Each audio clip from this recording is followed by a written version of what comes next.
ഇനി എനിക്ക് ധൈര്യമായി സജസ്റ്റ് ചെയ്യാം. നേത്ര സംരക്ഷണത്തിന് നമ്മുടെ അഹല്യ.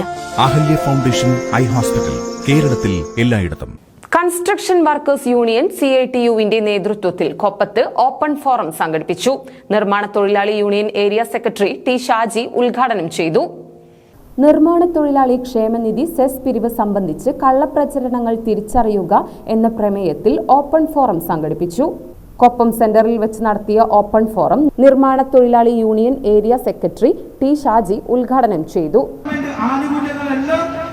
കൃത്യമായി അവർക്ക് ലഭിക്കുന്നതിന് ആവശ്യമായി ഈ ക്ഷേമനിധി ബോർഡിലേക്കുള്ള സെസ് പിരിക്കാനുള്ള അവകാശം, അതുപോലെ തന്നെ അത് പിരിച്ചെടുക്കാനുള്ള നിയമം, തദ്ദേശ സ്വയംഭരണ സ്ഥാപനങ്ങളെ ഏൽപ്പിക്കുന്നതിനുള്ള നിയമം നടപ്പിലാക്കിയത്. ഇത് കേരളത്തിലെ തദ്ദേശ സ്വയംഭരണ സ്ഥാപനങ്ങളെ ഏൽപ്പിക്കാൻ തീരുമാനിച്ചപ്പോ ഇതെന്തോ പുതിയൊരു സംഭവമാണ്. ഇതാ കേരളത്തിലെ പാവപ്പെട്ട ആളുകളെ ദ്രോഹിക്കാൻ കേരളത്തിലെ ഇടതുപക്ഷ ജനാധിപത്യ മുന്നണിയുടെ ഗവൺമെന്റ്, കേരളത്തിലെ മുഖ്യമന്ത്രി പിണറായി വിജയന്റെ നേതൃത്വത്തിലുള്ള ഗവൺമെന്റ് ഇതാ ഒരു പുതിയ തീരുമാനം, പുതിയ നിയമം ഇതാ ഇവിടെ അടിച്ചേൽപ്പിക്കുന്നു എന്നാണ് വന്നത്. എന്നാൽ 96 മുതൽ ഈ കേരളം ഉൾപ്പെടെ ഇന്ത്യ രാജ്യത്തിലെ എല്ലാ സംസ്ഥാനങ്ങളിലും ഈ കെട്ടിട നിർമ്മാണ ക്ഷേമനിധി ബോർഡിലേക്ക് സെസ് പിരിക്കാനുള്ള തീരുമാനം എന്നോ നടപ്പിലായതാണ്.